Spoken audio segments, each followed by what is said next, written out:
following story contains images that may be disturbing to some viewers. I came across one of the darkest stories that I've seen in a long time. I mean, we do stories about college kids gambling on sports. What I find fascinating about the story is that it isn't just a case of kids gambling on sports as a pastime during college football season. It's what can go really wrong when it gets out of hand.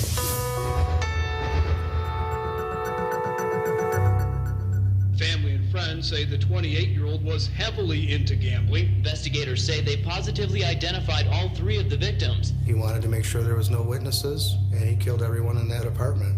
The week before the murder, there appeared to be growing tension between the two men over what's described as a $17,000 payoff.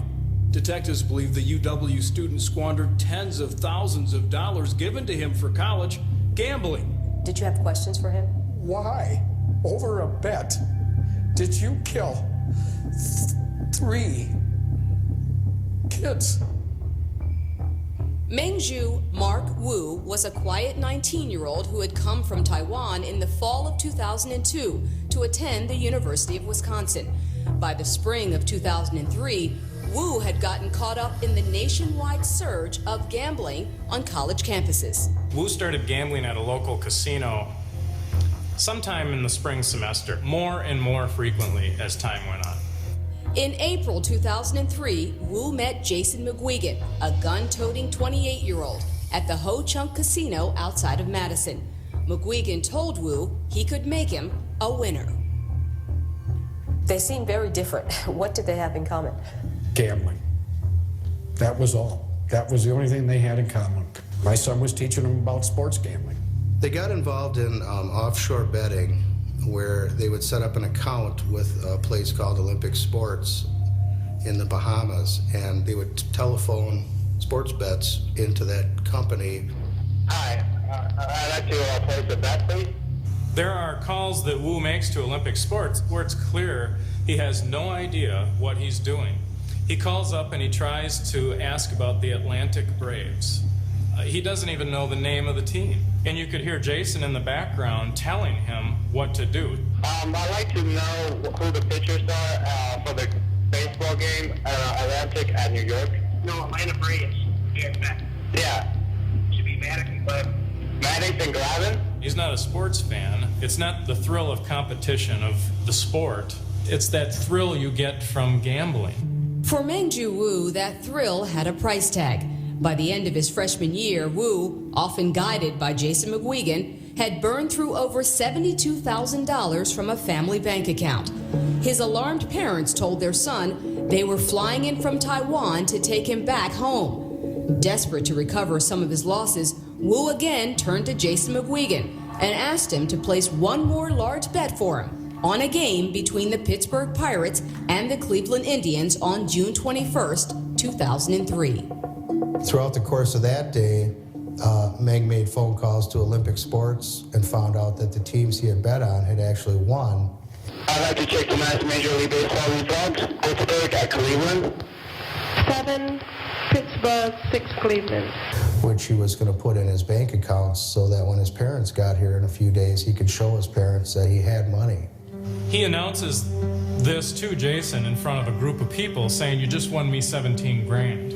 At that point, Jason has his Glock in his waist. He pulls it out, points it at Wu, and says, "Shut the f*** up," and puts it back in. Jason had never placed that bet, and Meg did not win $17,000. Jason knew that Meg was going to be going back to Taiwan as well, and he knew if he just could blow him off for a few days, Meg would be gone. On June 26th, 4 days after learning his bet was never placed, Wu walked into a house shared by Jason McGuigan and 2 of his friends, Dan Swanson and Dustin Wilson. He shoots Dan Swanson and Dustin Wilson as they're sleeping. He shoots each one multiple times, killing them. And he shoots Jason in Jason's own bedroom twice and kills him. For Robert McGuigan, the anguish over his son's murder is complicated by the knowledge of his son's complicity. They died because of my son's activities. They lost their lives over gambling. Ncaa Wu was arrested for the 3 murders on July 6, 2003, and held on a $30 million bail. The night before the trial was to begin, Wu braided his bedsheets, tied them around a sprinkler head on the ceiling of his cell, and hanged himself. There's 4 people here that lost their lives, and it all stems from the problems that Ncaa Wu had with sports gambling. I know that you didn't get to talk to the parents of the Taiwanese kid in the piece. I would want to know, how do you let an account drain of $75,000 before you start to find out what's going on? And obviously, we would have loved to have been able to talk to Ncaa Wu's family. They are back in Taiwan, and we reached out to them through their attorney. We're told no way. Our understanding is that the family is kind of well off, that this was a joint account that they had with their son for him to be in school, whereas your joint account that you may have had and my joint account that we may have had with our parents may have had a couple $100 in it for us to spend. But for him, my understanding is that they knew that something was wrong, but he kept reassuring them, the money's going to get put back, the money's going to get put back. But they knew something was wrong, which is why they were on their way here to take him home. Through the course of doing this story, we've learned that there are so many groups out there. We talked to so many other kids who had this, same gambling addiction. I absolutely understand why Mark Wu did what he did. I would lay in my bedroom and think of horrific things that I would do or could do to obtain money. According to the International Center for Problem Gambling, 87% of college-aged problem gamblers, that's over 1 million people, commit crimes to support their habit. Students in treatment for gambling addiction agreed to speak with E60 on the condition of anonymity. I would destroy anything that came between me and gambling. I got involved with some people that were selling drugs, and I've also robbed people face to face. I would lose amounts of money and then go chase the money to the point where I would wipe out an account and then have to go steal more to get an action, and then I would lose that, and then I would think about getting a gun and blowing my brains out. At that point, I knew I needed serious help. One of the reasons that college campuses are such a hotbed of gambling is you've got almost a perfect storm of factors that have come together. Keith White of the National Council on Problem Gambling says wagering by college-aged kids, ages 18 to 24, has increased a full 30% in the past 20 years. The average college student has access to 4 credit cards. You've got the fact that college students tend to be high-risk takers. They tend to be intensely competitive. Now, they think they're bulletproof. These folks tend to have very high rates of gambling participation, especially on sports gambling. I didn't gamble until I got to college, and I saw everybody doing it. It was all over the place. It was every kind of gambling you can think of. Gambling is a means to obtain a high that is socially acceptable. Once you get the rush, you just want more and more and more. For me, I was willing to do anything to get that high. I got to a point where I'd bet on anything. I didn't care what it was. It stopped being about the money long before I was able to stop, Colleges and universities have been slow to react to problem gambling. A survey in the Harm Reduction Journal revealed that of all colleges with a student alcohol policy, only 22% had a student gambling policy. Despite the deaths of some students and students getting involved in criminal activity, we're still not in higher ed. We still not really tuned in to the damage that can be done. Colleges and universities have to stop holding their breath and hoping the water will recede, because you know what? It's not going to go away. We have to decide to be engaged. What do you think now, Lisa? I mean, you cover a lot of college football. You're in college football towns all the time. You open up the newspaper, and the lines are printed in every paper in the country. What do you think when you see those things now? That we're talking out of both sides of our mouths. We have poker on every night of the week almost, it seems like. And, quite frankly, we kind of promote on our air all the time, gambling. betting on sports. I mean, every Sunday you can see the analysts giving the lines on the games, and what kind of society really do we live in where we tell kids this is bad, this is bad, this is bad, and then yet we turn around and give them all the access in the world and kind of glamorize and promote the very things that we tell them not to do.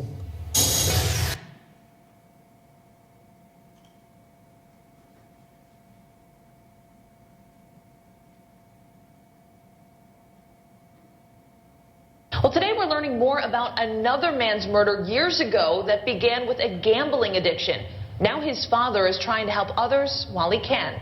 NBC 15's Phil Levin is here now to explain. Yeah, Brittany, since his son's death a decade ago, Robert McGuigan's been making the case to making parents more aware of gambling addiction, as dangerous, he says, as drugs or alcohol. Now, but the message is met with more urgency now after a diagnosis showing McGuigan may not have long left to tell his story. In June 2003, Robert McGuigan got a call about his son. Dave called me on the phone. This is Robert. They're showing Jason's house on TV. Something's going on. 3 males died of gunshot wounds. All 3 bodies were found Thursday in this duplex in Verona. Robert's 28-year-old son Jason was murdered while he slept, along with 2 friends staying at his house. Police say Meng-Ju Wu was the shooter, a UW student from Taiwan who would gamble with Jason McGuigan. My son was teaching him about sports gambling. I helped set him up with an offshore gambling account. We believe at this time that Wu was operating by himself. Police say Wu killed McGuigan after he failed to place a sports bet that would have won big. Then Wu hung himself in the Dane County Jail before his trial. And it was all the man had left, his last $17,000 bet.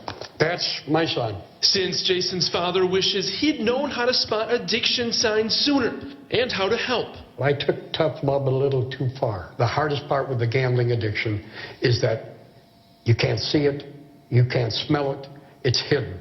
There's no substance. For 7 years, McGuigan's taken his talk to schools, administrators, but now time is running out. I just found out 9 days ago that I'm terminal.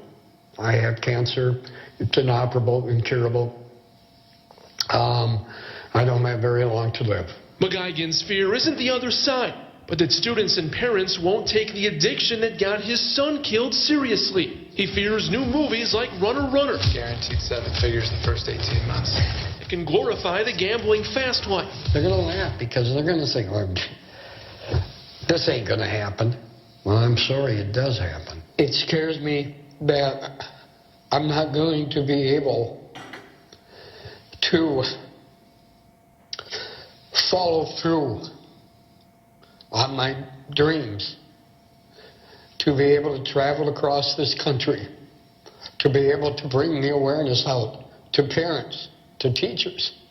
But McGuigan may underestimate his own impact.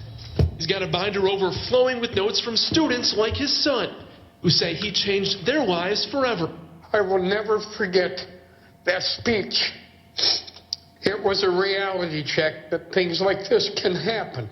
I've got all these letters from kids who have been affected by the talks. Robert has a very touching story, and anyone who has the chance to listen will be moved. I promise. Thank you, Robert. And I'm glad we had the chance to listen today. If you're wondering, Robert was actually wearing his son's shirt and necklace in that story. And Brittany, he says at the very first talk he gave at his own alma mater, Madison's East High, he had a kid come up to him and say that he hadn't realized that he had been addicted and that he needed help. That is amazing. Amazing he's using these last days of his to spread the word about something so important. Yeah, he definitely is feeling the urgency and just trying to get that message out to as many people as he can. All right. Thanks so much, Phil. And you can email Robert at the address listed on your screen now. You can also head to NBC15.com for more information. That is the backdrop. It's my honor to have Robert come up and speak. Robert's joined by several of his friends here and his brother, Bill McGuigan. Robert?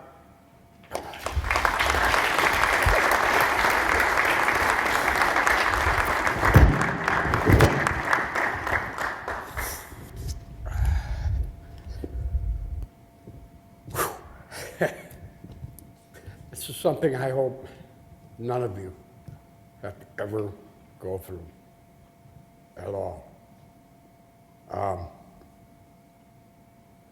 I'm going to talk fast, and because I got so much to say and a short time to say it. First, I want to thank Mark and all of you in this room for having me here today. This means a lot to me, big time, big time. When Mark had called me about this, I had no inkling that I had cancer or didn't, no idea. I just found out today is, what is today, Wednesday? I just found out 2 weeks ago today, and I do have a very short time. What this is all about, it's not about me. It's not about you. It's about the kids. That's what this is all about. And when I speak and I talk about kids, I'm talking adolescents. I'm talking kids 17 and younger that are becoming addicted to gambling. And when I was a kid growing up, all I had was a deck of cards and a pair of dice. That was it. And heaven help me if I wanted to play bingo, hell, excuse me. If I wanted to play bingo, I had to genuflect, bless myself, and go to church with mom and dad. Okay? Nowadays, flip open your cell phone, turn on the computer, turn on the TV, open up your sports page. We have bombarded our youth, and we have glorified gambling. Made it so available to them. Do you know what? We failed. We have failed so far in one aspect. We have not taught them the other side of the coin on what can go wrong and what can happen. These 3 kids lost their lives because they didn't have any education about gambling, that gambling was an addiction. These murders happened 10 years ago, this past June. It's still relevant today. There was no education in our schools, in our colleges, in our campuses, across the country at all. 10 years ago there wasn't. There still isn't today. When are we going to wake up? I need each and every one of you today, and when you go back home to your college, to your university, and I want to thank all of you for doing what you are doing so far, but you need to do more. You need to put the pressure on the college administrators.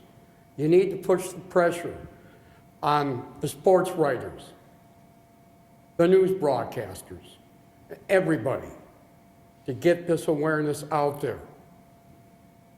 Colleges have been too slow. These are the letters that I have gotten from kids.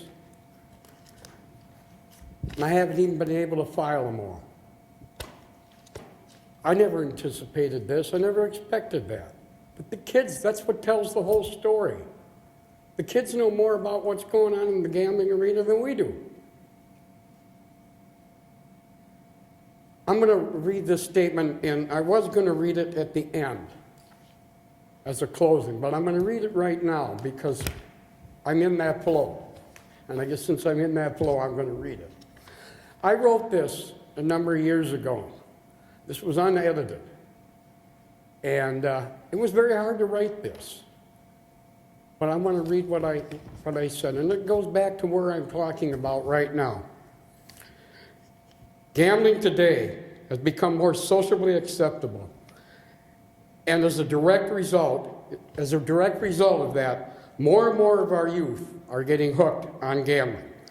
They are jumping into it without the necessary skills and knowledge to completely understand and comprehend what they are getting into and the ramifications that can come with it. As this generation of our youth start reaching adulthood, there will be more bankruptcies, suicides, divorces, embezzlement cases, and other crimes being committed. This will tax an already overburdened local, state, and federal government agencies and nonprofit groups that work with them. However, the cost and the burden that will be placed in our society will be immensely greater, but it will not compare or even come close to what it places on those individuals and their families that will be victimized by these crimes. The crimes being committed today by addicted gamblers will pale in comparison to what they will be in 5 to 10 years. As social workers, counselors, psychologists, criminal justice and law enforcement personnel, teachers, school administrators, involved in all levels of education, you have a moral duty and an obligation to be more proactive regarding this issue and bring awareness of this issue out to the forefront of our society. As a parent, so do I. In my travels across the state of Wisconsin speaking students, and I go to a class and I'd start talking to the students.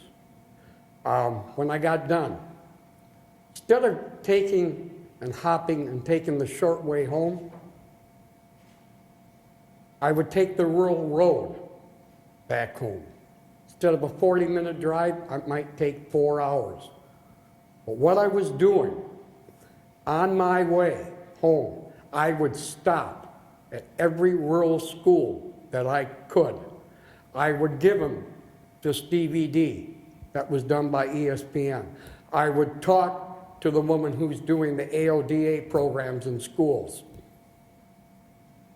I would have pamphlets with me, and I'd talk to them. Yeah, we really think this is interesting, Mr. McGuigan. However, we don't have a problem with gambling. Our students don't gamble. Our kids don't gamble. We don't have a problem. I have stopped over hundreds of these schools. Do you know how many of those schools that I have dropped these DVDs off? My card, my number, my email address, for them to call me? You know how many calls I got?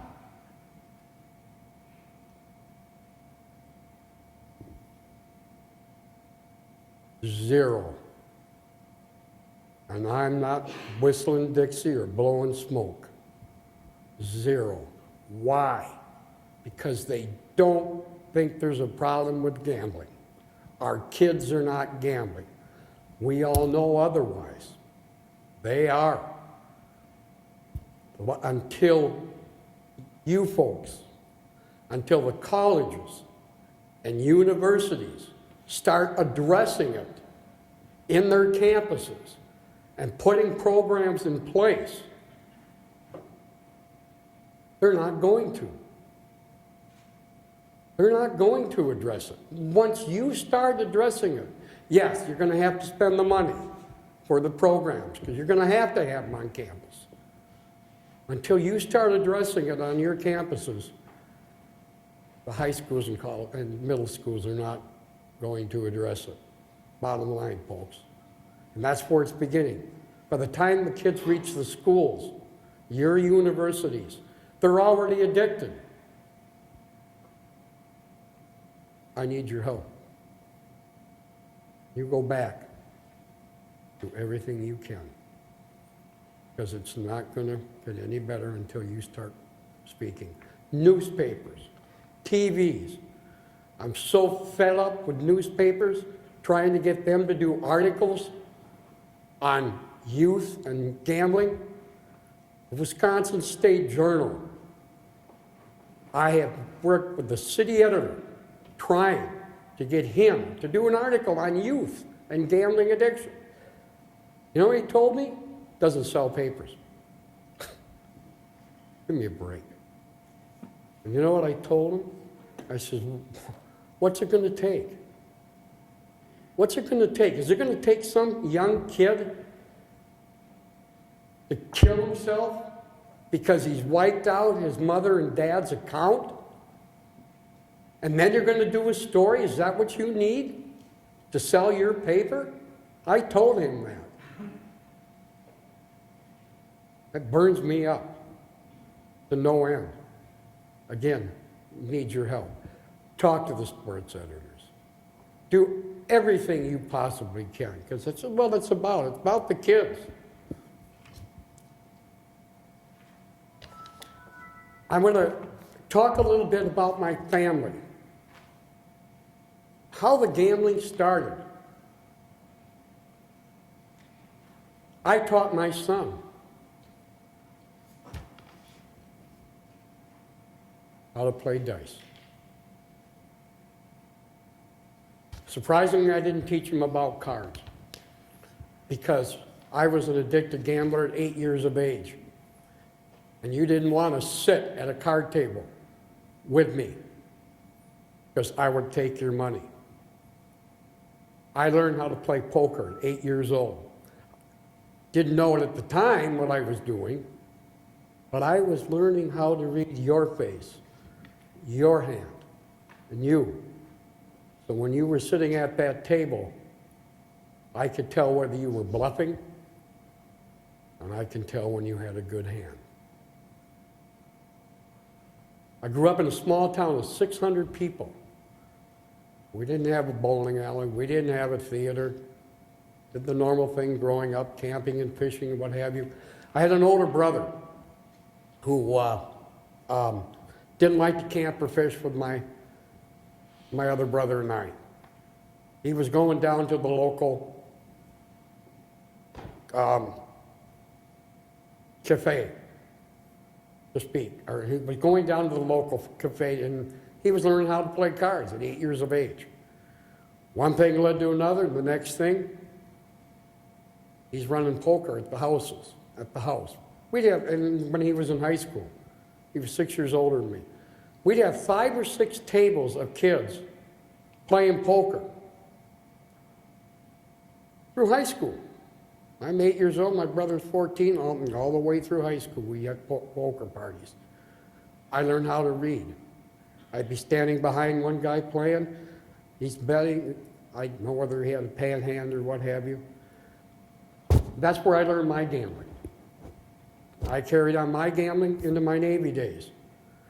I sent home every penny I made in service. My paychecks went home to support my mom and dad. We were dirt poor. I didn't need my checks. Why? Because I was playing poker. What else are you going to do when you're out in the middle of the ocean? You play cards. I took your paycheck. What are you going to have for the next 2 weeks? Who are you going to go through for money? You had to come to me.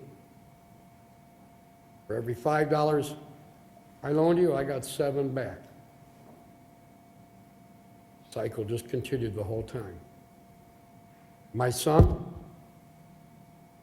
I taught him how to play dice. My oldest brother, he started with the deck of cards. He went from the deck of cards to running buses from parking lot of a major business in the city of Madison to the horse races in Arlington. Then he took it the next step. He went from the cards to running the buses to the horses How many of you know what a parlay card is? Okay. Parlay cards is a gambling card that you can, in the state of Wisconsin, especially in the city of Madison, that you can get, and they're widely available. My brother started distributing these cards all over the city with some gentlemen that asked him to do this and what have you. I went one day with him, and we collected from just 4 spots on these cards. Every major team, all the colleges and universities, and all the pro teams that are going to be played that day are on these cards. They're illegal. However, what you're betting in the back, in this one, a minimum wage is 5 jelly beans. We all know what jelly beans are. The $5 is what? Unbelievable. He went from that. My brother became the biggest bookie in the city of Madison.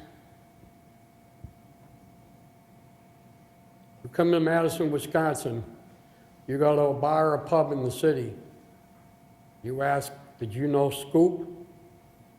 We're going to say, yeah. Remember, it just started with a game of cards.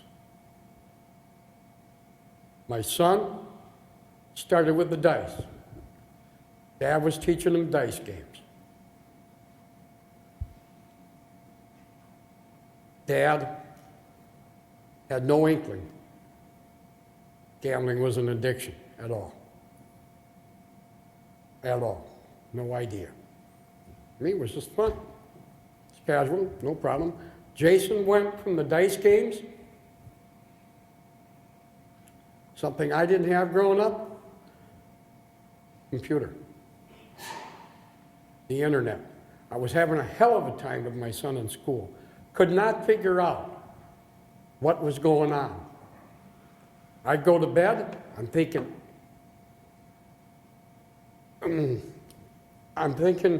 he, I gotta sit down. I'm thinking he has gone to bed, sound asleep. But Dad would go to bed, he got back up. What was my son doing? He was on the internet. What was he doing? He was waiting up till the West Coast games got over with so he knew where he stood with his bets. I had no inkling, ladies and gentlemen. I had no idea. Gambling on the internet was foreign to me. No concept. And he continued on. I get the calls from school. Your son's sleeping in class. He's not getting his homework done. He's not doing stuff in school. He's not socializing. It's all signs of addiction. All signs. I didn't know it. There was nothing in the schools. Nothing. Had there at least been something there, I might have been able to see it. I'm going to tell you something. And this is the honest to God's truth. I can close my eyes right now, and I can see my son throwing them dice, and I can see the intensity in his face and in his eyes, the adrenaline flowing. The addiction was there. I didn't see it because I didn't know what to look for at all. My son's on the internet. He's gambling. My brother's a bookie. They talk for hours about sports. My son, figures, kid was sharp when it came to figures. So my son, and he goes from the gambling aspect, from the internet, now he's old enough. Before he got out of high school, I talked to my brother till I was blue in the face, and I finally gave up. I kept telling my brother, please, don't bet with my son. Don't bet with Jason. He doesn't know what he's doing. He does not have the money management skills and he does not comprehend what he's getting into. Please don't bet with him. I must have said that a dozen times. Oh, don't worry about it. Don't worry about it. If Jason loses, he doesn't have to pay. If he wins, I'll pay him.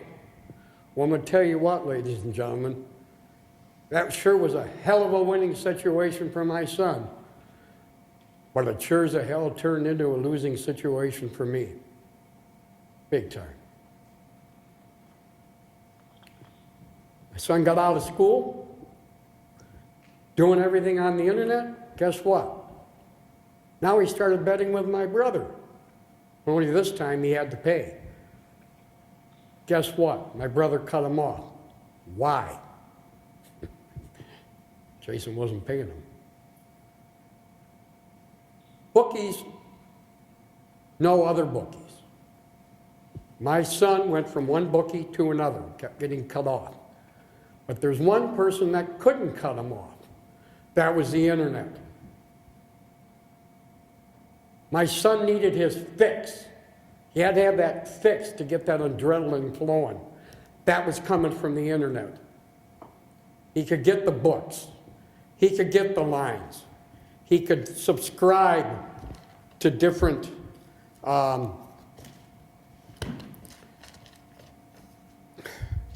he could subscribe and get these books every week. The games that are played on national football games, baseball games, whatever. He was cut off, so he was able to do it on there, on the internet. Then he got into the internet offshore gambling. I'm knowing none of this. No concept, no idea. To me, gambling, if you want to gamble, go ahead and gamble. That's your problem. You want to lose your money? That's your problem. I never looked at it as that there was a victim. Gambling is not a victimless crime. It is. There's a victim.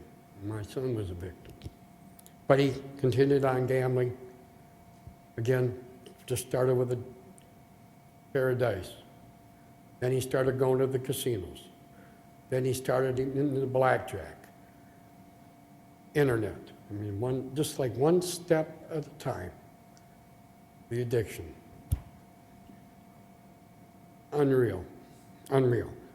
I wish I could have the time to be able to tell you the whole story of what all happened.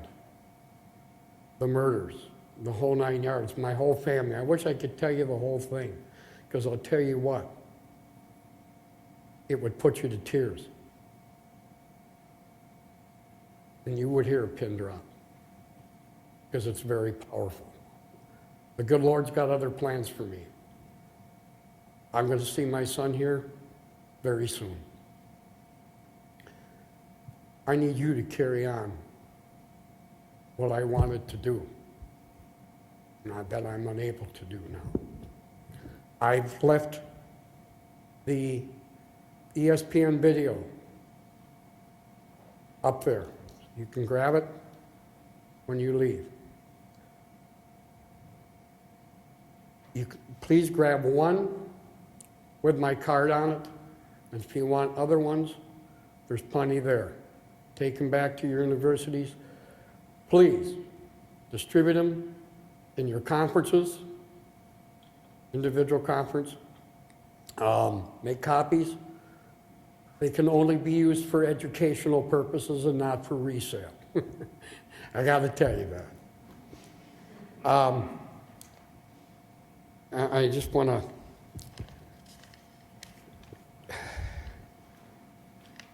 oh gosh, there's things that so much I want to say, and I really got kind of go off the beaten path, but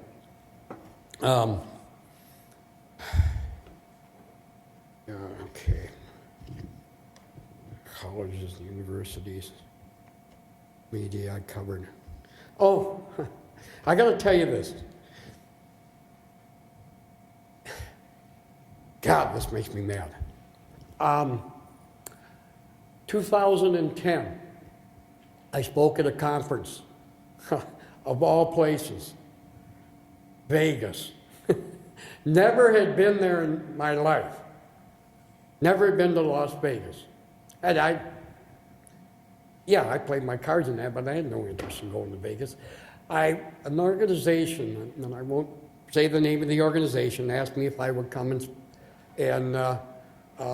speak and what have you. So I went to this conference in Vegas. And while I'm there, the last day of that conference, we were invited to another conference that was being held in Vegas. That conference was the American Gaming Association in Las Vegas. Okay? The organization that I was speaking with, that I was there for, without naming names, I know where they get a lot of their money from. Two things happened. There was a panel discussion. In that panel discussion was a representative, there was 4 or 5 people involved in that panel discussion. One of them, how ironic, represented the Potawatomi tribe, state of Wisconsin. Another person on the panel represented one of the major casinos in Las Vegas. Another one was an attorney. Another one who was up there represented the organization that I was there in the first place. Their exact words, each one of the individuals, they got up, they spent 5-10 minutes talk, and the next person got up, and then when they got done, they opened it up to discussion. Each individual spoke and said the first words out of their mouth, the very first words, "We are not responsible for problem compulsive gamblers." I looked at them and it's like, what? Who? Each one of them said the exact same words. And that is no lie. You're not responsible? Who in the heck is? I couldn't believe it. The woman from the Potawatomi tribe that was up there knew who I was. So when it got time for the discussions, I raised my hand. My hand stood in the air for the next 40 minutes. They didn't want to call on me at all. Finally, they had to because there was too many people wondering why aren't they calling on them. And I called them on the carpet. And I told them, my son was murdered along with 2 other young men.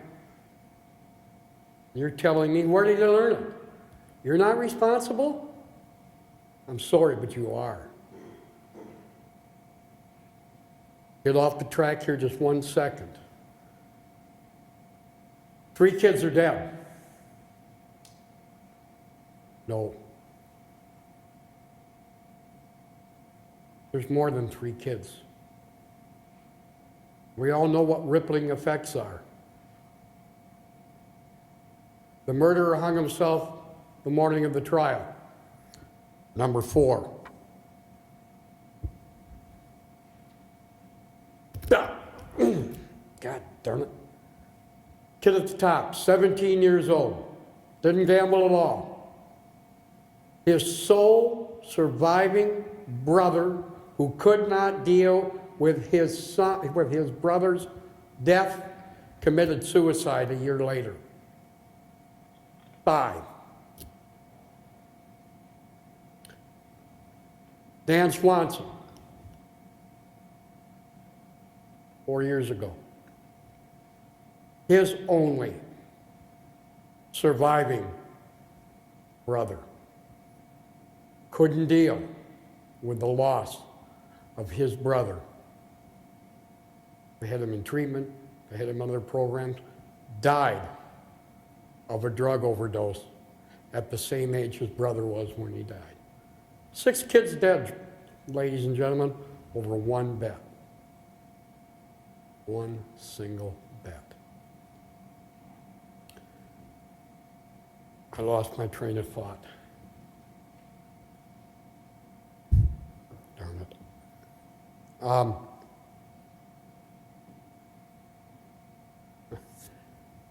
Forgot where I was at. Please excuse me. My losing my memory. Anyway, okay. I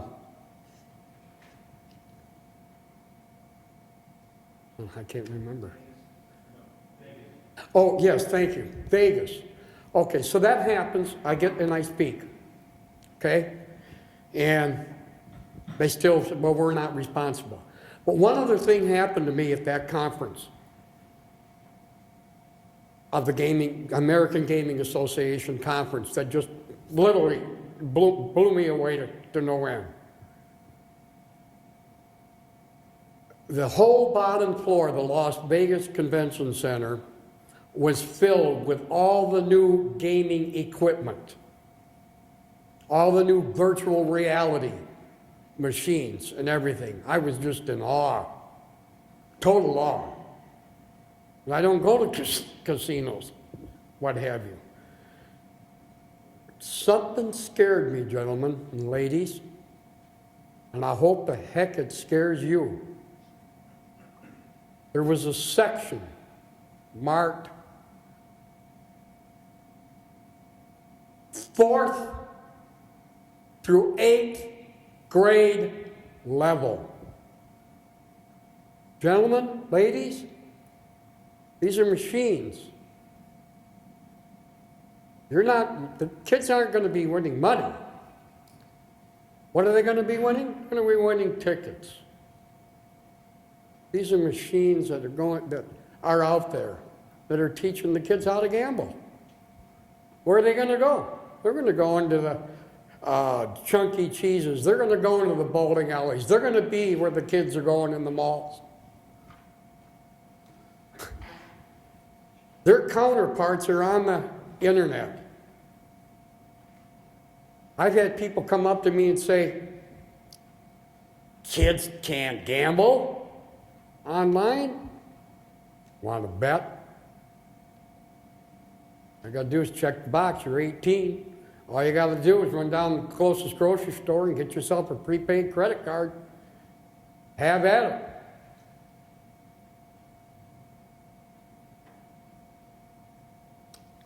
These kids are so acceptable and so vulnerable. And until we do something, this is going to happen again. And I'm going to be real honest with all of you. I am surprised that something like this has not happened on a campus yet. Trust me, I'm surprised. I'm amazed. Yes, a 19-year-old university student killed these kids 5 miles from campus, but it was a university student. Does it make any difference? No. But reality is reality, folks, and it's going to happen. Finally, and thank God, the American Psychological Association has now recognized gambling as an addiction. Because of that, that's going to change the face of how the gaming industry is handling the gambling, because they don't want to end up having anything to happen to them like what happened to the tobacco industry. We know that. The states, because it's now recognized as a gambling addiction. State of Wisconsin, I'll use an example, they got the lottery funded. The state's got to be concerned. They're going to have to start doing more, but they're doing something about compulsive and problem gambling and addiction. Which means the colleges and the universities are going to have to start doing something, because if you don't, and I'll be honest with you, I wish I would have known this was an addiction 10 years ago, because the first thing I would have done would have been to contact the University of Wisconsin, and I would have said, hey, what kind of a program do you have on campus?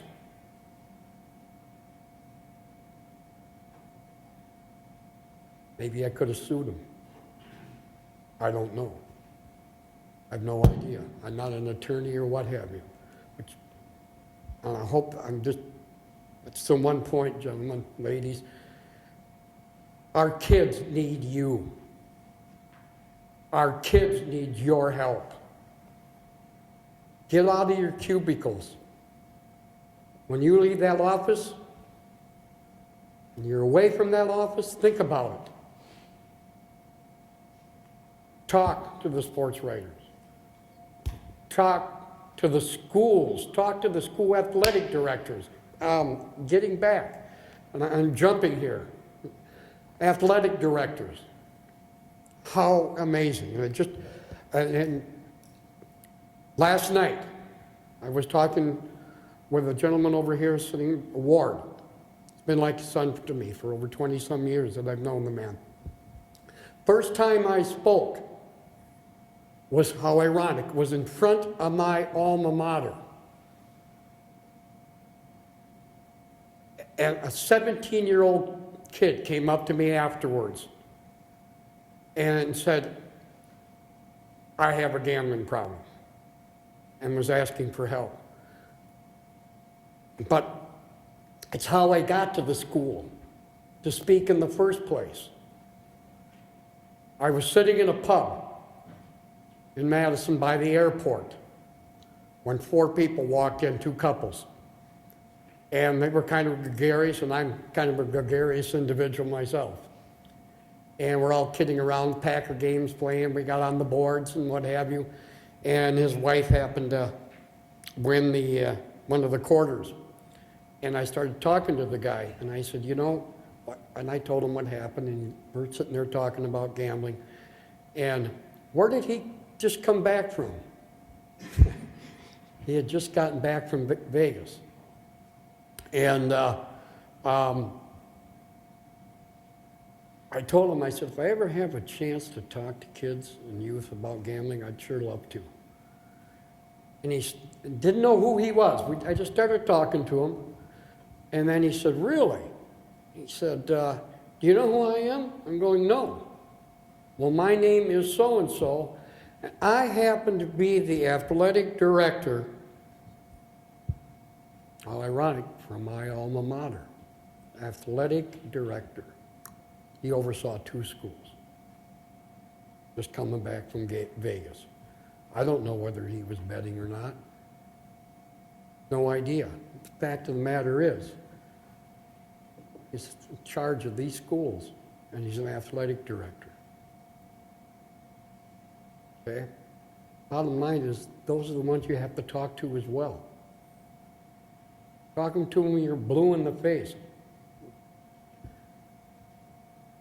You need to talk to the high schools, the coaches and everybody. And maybe I'm driving driving it into the floor too much. But I can't say enough to talk to the families, the kids, get that education out there. Can't do it on our own. The kids need your help. That's the bottom line. Before I wrap it up here, and I'm about ready to, let me do this. Do any of you have any questions for me? I'm open, wide open, completely. Any questions, my family, me, at all? I have one question. Yeah. How did the relationship, I kind of got a little bit from the video, but how did the relationship between Wu and your son? How was that? Okay. Did your son target interesting. him, or was Wu targeting him as part because of his knowledge? Okay, interesting. Meng Wu, and my son. My son met him up at Ho Chunk Casino only 6 weeks before the murders took place. Yeah, 6 weeks. In fact, the gun that was used was purchased 2 weeks before by Ncaa Wu and my son. My son would never go hunting with me when he was growing up with me. But he had to buy a gun because of a vehicle he had. Anyway, so he met Ncaa Wu at Ho Chunk at the blackjack table. And he was very heavily into gambling. They started talking, and they both from Madison. Ncaa Wu's a student. My son's into gambling. He's into the internet. And my son was starting to emulate my oldest brother. He wanted to be like my brother. He wanted to be a bookie. And Ncaa Wu, at that point, I believe already knew that his family had concerns with the amount of money that he had burned through already out of his account. Prior to meeting my son, he had $75,000 in his account. When Ncaa Wu met my son, he had right around maybe $25,000 of that amount left because he had burned through that much. My son then decided to teach him about sports gambling. Kid knew nothing about sports gambling. My son got him set up. The TV 15 News said I set my son up on that offshore gambling site. No, I have some misstatement on there, and I didn't even know what offshore gambling was. I had no concept. But anyway, my son had an offshore gambling account set up in his name, and he got the other young man set up with an offshore account. Now, we all know it's like your bookie's going to let you float through the weekend, through the Monday night football game. When you go to Vegas or anything else, when you place a bet, you've got to give the money up front. Right then and there, it's going to take it. Same with the offshore gambling. So money was already in the accounts. My son was supposed to call with the passwords to the accounts and everything else and place the final bet for both of them. He never placed the bet. The parents of the young man were flying in to Madison to take him out of school, take him back to Taiwan because he had a gambling problem. He basically wanted to show his mom and dad that he had money left in his account. Bet wasn't placed. There's the rest. That's what happened. Does that answer your question? Yeah. Do you have any idea why your son did not place the bet? No idea. You said they had money in the account. Yeah, money was already in the accounts. But why he didn't place the bet, to this day, none of us know. No inkling whatsoever. No idea. The reason for the purchase of the gun, which I found out later, this is what you call enabling. Enabling. Okay? I did not know it at the time, but my aunt, my son's great aunt, was providing him the money to gamble. No idea that you even had that kind of money. No idea that she was giving him that money. So he, like I said, he wanted to make sure he had money in his account, and he went there to rob him. He was arrested in Queens, New York, in less than 12 hours to go for his flight. Had he got on that plane and gotten to Taiwan, the man would have gotten away with murder. But he didn't. And while I still have my brain, while I'm still able to, anybody in this room want me to come to your campus, your university, contact me. I will be there in a heartbeat. I will hop on the plane tomorrow. I do have some issues going on with me right now. But I'm still capable, and there is no charge. I have never charged for any of it since I've been around, I've been doing this, because to me, it's not about the money. It's about getting the word out. That is the most important thing. Question, any more questions? I'm going to make one more statement, and this is important to me.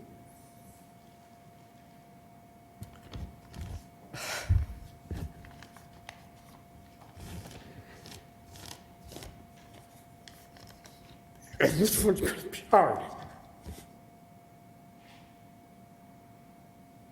And I wrote this years ago.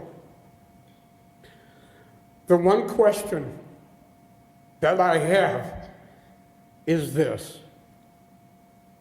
If there would have been more education, research, training, and counseling in our schools and colleges across the United States on compulsive and addictive gambling behaviors, could this tragedy have been avoided? And it just made me think of one more statement. I'm sorry for taking so long. I gotta say this. I have tickets, season tickets, to the University of Wisconsin football games. I have not been back to a game since 10 years. Tickets have been in the family for 70 plus years, okay? I sell my tickets every year to this family, to this couple. Now, I met this couple through a third party. What does this have to do with the tea in China? I'll tell you what it has to do with it. First time I met this couple was at a pub and a restaurant in the city of Madison. It was a couple, they weren't married. The father had his daughter with him, 8 years old. 8 years old. And I'll never forget it as long as I live. And I don't want you to forget what happened next. That 8-year-old girl, we're sitting there and we're talking about gambling.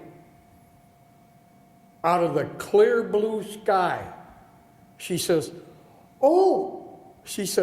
I play Texas Hold'em all the time, but I don't gamble. I just play with chips. You should have seen the look on the father and the girlfriend's face, and the girlfriend, teacher, some Prairie school system, right outside of Madison, Wisconsin. The girlfriend turned around and said, where did you go? Oh, she said, I just went to candycane.com. Candycane.com. 8 years old. Ladies and gentlemen, the computer, the internet, there's hundreds of those sites that are out there. And until the word gets out to the parents on the addiction, the parents aren't gonna know. Thank you very much for allowing me to be here. Thank you.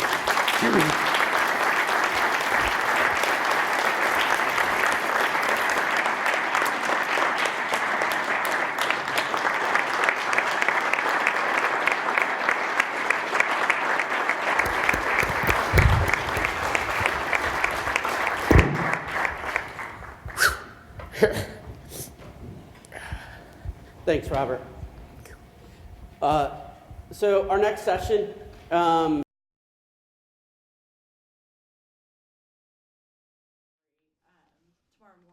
Tomorrow I'll be going into tomorrow morning, is the history of the gambling in my family, starting with my brother. Yeah. Okay. It destroyed not just one generation, it destroyed two. Okay. 2 generations all over, destroyed over gambling. Originally I wasn't going to do that, but then in talking with John Kent from the University of Illinois, and what have you, and it's like, well, yeah, I mean, it just makes sense to tell the story because it's the story in itself, what people are going to get out of that is going to be able to see how the gambling just can start off with just a pair of dice, and how it can just all of a sudden overtake you to the addiction. Okay, so I think we're ready to go. So what I think I want to start with is well, first we want you to spell it. Say your name, spell it. McGuigan, MC, capital G, U-I-G-A-N.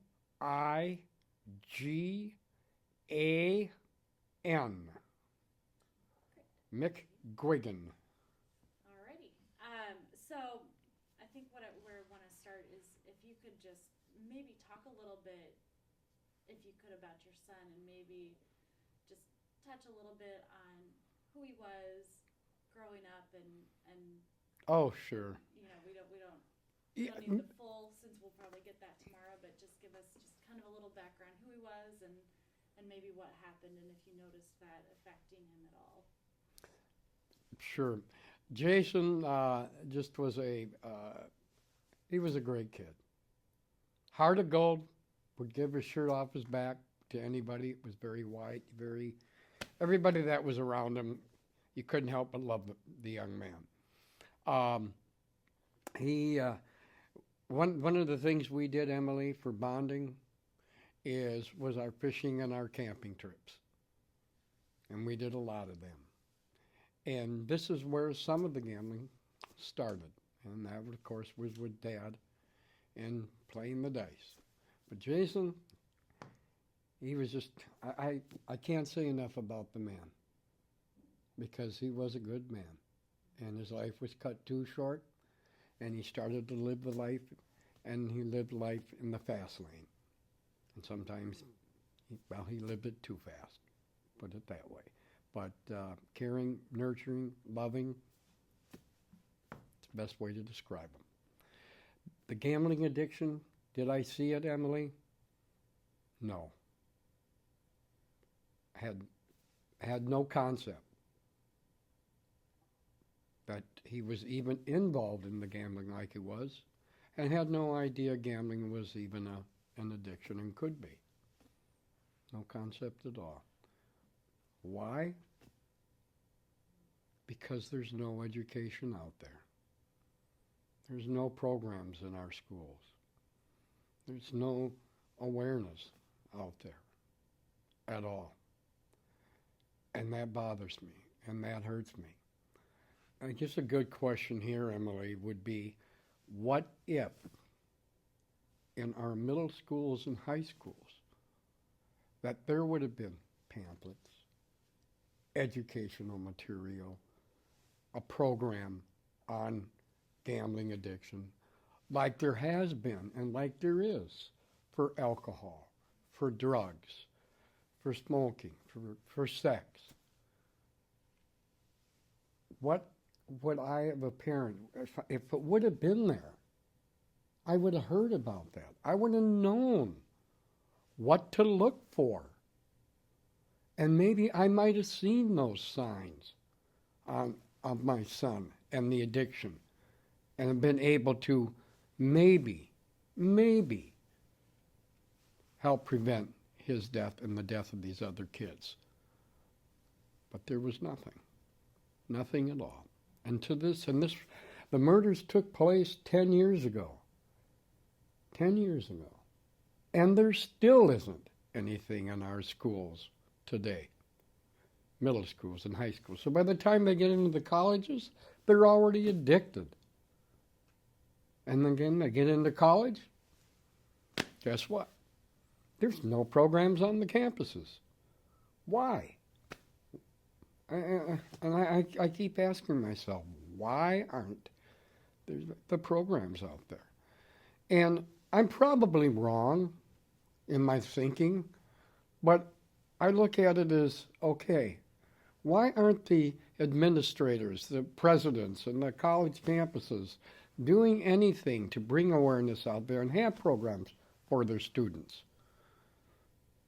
My thinking, some of it has to do with money, because they know if they start addressing the problem of gambling on campus, they're admitting that it's happening, and once they admit it, then they got to start doing something about it.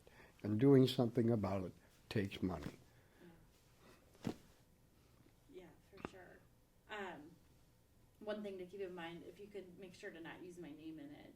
Oh, I am good. very No, sorry. It was good. You were good though, but you just did a couple times. So I thought I would maybe talk. You've talked about how this affected your family for 2 generations. Can you talk about how your opinions of gambling and placing bets on sports, how has that changed over time?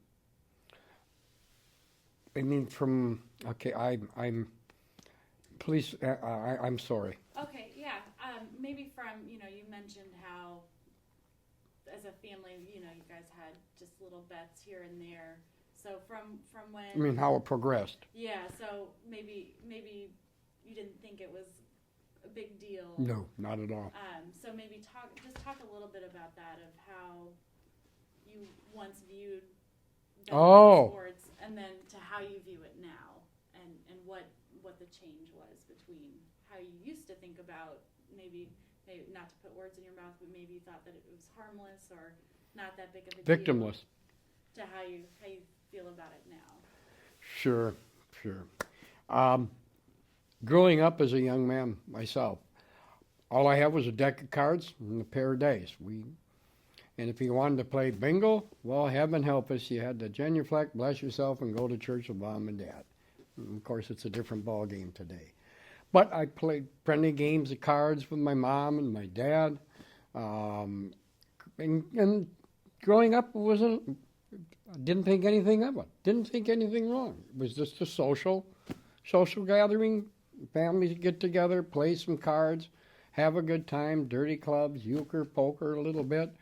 And of course, poker is what I grew up with, and but never thought anything of it. People wanted to bet on sports. As time progressed, as I got older, I never got into it.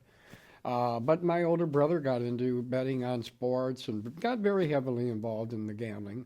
And in the beginning, to me, that's all right. And my thinking was that, nobody's getting hurt.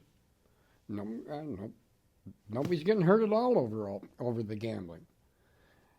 And then, with what happened to my son, I couldn't believe it. Over a gambling bet? You killed a kid? 3 kids are dead over a gambling bet? Wait a minute. What's going on here? And the more that I got involved and the more I learned what was going on in the gambling arena, and learning that it was an addiction, or it was like a light bulb. It just opened up my eyes and my mind. I'm going, my God, I couldn't believe this. And it was a gradual change from saying there's nothing wrong with gambling to where I'm at today and saying, hey, there's everything wrong with gambling. Gambling is very destructive, and it can destroy families. And it's not a victimless crime. There are victims, whether it's your daughter, whether it's your son, when you're spending your money gambling, it's not going to maybe where it should. Maybe you're spending too much time at the casino filling the slot machines to a point where you're not able to put money in the baby bottle to feed the baby. Or you can't pay your rent, or you lost your Social Security check. No, there are victims in gambling today. I've got no time for it. And if I can help prevent it from happening to other families, what's happened to my family, then I'm accomplishing something. That was perfect. That was really great. Just a couple more. Are we still on film? We are. Question, real quick. Do you want to recover what we just did in the very beginning when I first used your name? That's totally up to you. Yeah, we're getting. I think we can edit it out. So I think we're good there. Okay. I've got more time than money. I lost my. I might have it readily available if you want me to read it. I think what I want to hear from you is if I was a student athlete or if I was a member of a college athletics department and I was getting involved with sports wagering on any level, what would you say to me? What I guess wisdom would you say, and how would you let me know that I shouldn't be doing this? Stop the presses. Don't save your filming. I'm trying to put that in perspective. What would I say to you if you were a college student and you found out that you were gambling? Well, let me think. Outside of telling you don't gamble, because it's gonna.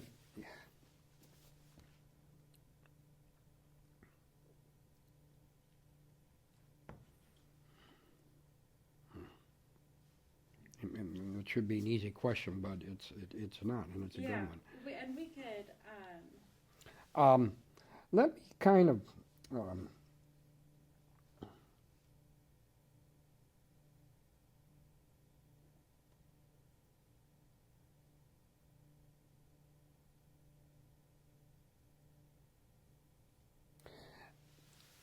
Okay. What would I tell a student, college student, if I found out that they were gambling? What would I tell them? Well, the first thing I would tell them would be to stop. That would be the very first thing I would say to them. And the next thing I would say to them, I would talk to them a little bit about what can happen and how easily that his betting, even though he thinks it's innocent and nothing is going to happen to him, I'm not going to get addicted and I'm not going to, oh no, none of this. This isn't going to happen to me. I'm sorry. Yes, it can. And you won't even know it's happening. It's just going to creep into your system because gambling is like a cocaine high. It's like a rush. Your adrenaline gets flowing. And when you're placing that bet, and you can't sit in front of me right now and say that you're not, when you're gambling, feeling that rush. I know you are. And that's the addiction part of it, and it's already starting to work on you. Please stop. Bottom line is please stop, because you're hurting yourself. And why throw away your money and why throw away your life? This is what happened to my son. He got involved and it hooked him. And it's too easy to get hooked. But please don't gamble. It's not worth your life. It's the best I can say. Yeah. I don't know, is there anything good there that came out of that? Yes. You know, it's tomorrow, what'll happen tomorrow? It follows through and everything and providing. Are you aware of what's happening with me? Yes. Okay. Providing nothing goes on. Last night I had an episode, which I hope I don't have tomorrow. But anyway, once I get on a roll and get going, it all comes out, all comes from the heart, and it's very powerful. Yeah, what you just Very, said, I think, is something that will. Yeah, and there'll probably be some tears, but that's okay. Yeah. That's okay. I think this is a little bit like what I just asked, but it's maybe just a different way of asking it. What do you think is the single most important thing for student athletes, coaches, administrators to know about sports wagering? Stop the filming. I don't want to waste your film. I'm very sorry. So we're good. Okay, what would I tell the students, the coaches, touch everybody, or say in the athletic area and sports gambling? What would I say? Boy, that is similar, but God, what would I tell them? I'd tell them to stop. I wasn't sure if here was maybe something that you've talked about, a little bit of just education and making sure people understand gambling addictions and that sort of thing. Not to put words in your No, mouth, but if that's something that you think is a key takeaway of this, that people need to educate themselves and learn. God, I wish I had it with me right now too. Let me think. I wrote an article a number of years ago, and I got to get focused on that. Damn it. And I was going to read that this evening. Boy. And we can skip over this. Because that's all right. Because what I wrote in the article leads just directly to that question that you just asked me, and it's frustrating me right now. I can't focus. I can't remember. And we have a little time tomorrow Okay. too. If you want to go back and read that, we can. Isn't there one you wrote in October? Do you remember who you wrote it for? Yeah, the Wisconsin Council on Problem Gambling. Okay. I'll see if I can find it for you. And I wouldn't direct it just to the students, and I wouldn't direct it just to the athletic directors. It's professionals, parents. What would I tell parents, teachers, educators, college administrators, athletic directors, students across this country is, oh God, Robert, God bless America. I goofed up when I said students, because that messed me. One. You're doing great. God. You're doing great. It has to do with the professionals. What I would tell the students, or what I would tell athletic directors and college administrators and everybody across, and all the professionals from across the country, is you have a moral duty and an obligation to spread the word, to get out about compulsive and problem gambling. You have a That was good. God bless You're it. You're doing good. No, I can't. And I we can't can always, because, darn it. we can always tomorrow too hop in here. And Because follow up. it's a very profound and it's a very powerful ending. And it boils down to the education aspect of it. Because at the end, what if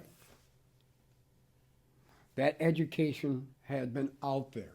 What if in our colleges and our campuses across the country, if there would have been a program in place for students could go to learn and have the tools available to the students, and so that all of a sudden says, I've got a gambling problem. Where do I go on campus?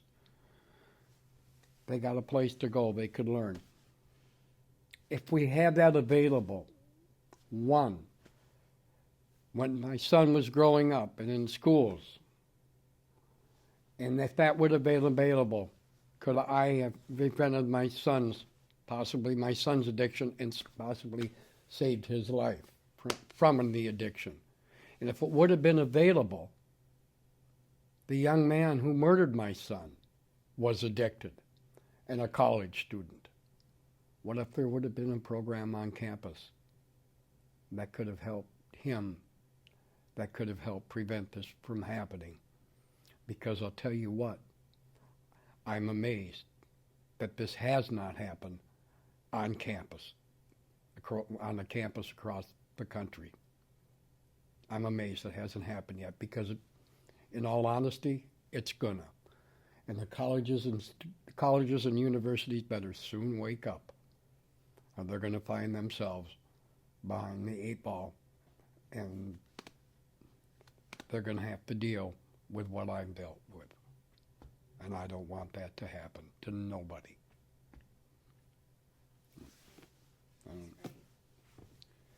That's really all that I have. I don't know if there's something. Was that really didn't fit into what you were saying, though? Oh no, it did. That was great, and that's exactly what I was looking for. All right. It's funny, through all my talks and what have you, it's been the stories, and I've never thought about the questions. You know what I mean? Yeah. And what have you, so. Is there anything else that you want to tell me about the situation with your family or sports wagering, and is there anything that you want me to know that I haven't asked you? I'm giving you all the tough ones this afternoon. Huh? I'm giving you all the tough ones this afternoon. No, and that's good, that I haven't told you. Yeah, I just want to make sure if there's something that you wanted to make sure pulls through out of your presentation tomorrow after talking with me that My hopes. yeah. Yeah, there is. What I'm hoping that those in attendance at the conference take back with them is a multiple of things. One, that gambling is an addiction. Two, how it can just start out with a game of cards, shake of the dice, and how it can lead and just take over an individual's life and destroy a family. I hope they take that back with them.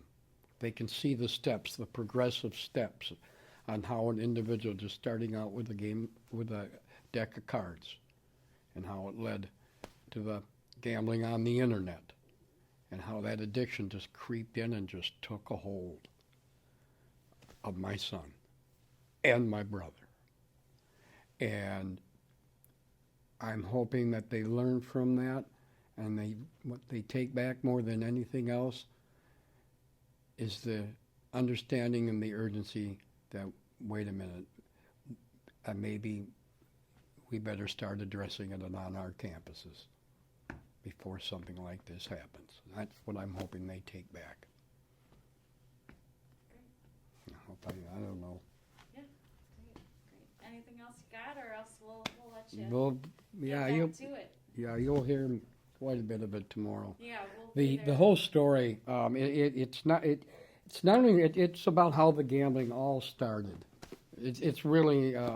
It starts off with my brother being 8 years old, and then it goes from my brother to me. I was playing poker at 8 years old. I was taking money from the kids. I was taking their milk machine money.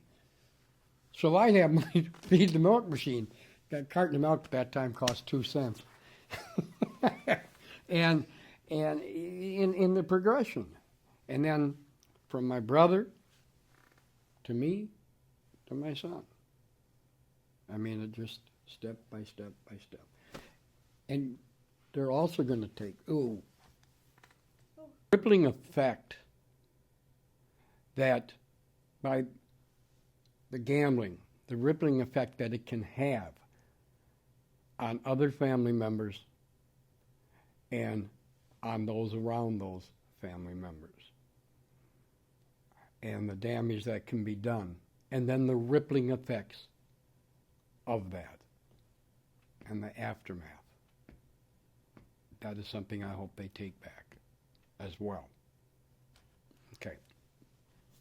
Now, if you can take one sentence, put it in elsewhere, however you could do it. Hey, these guys are good. But the rippling effects after the murders, the rippling effects, outside of the pain and the agony and what, I was a basket case, 3 years. I couldn't hold a job. I was my only child. We had gone I was drinking close to a bottle a day.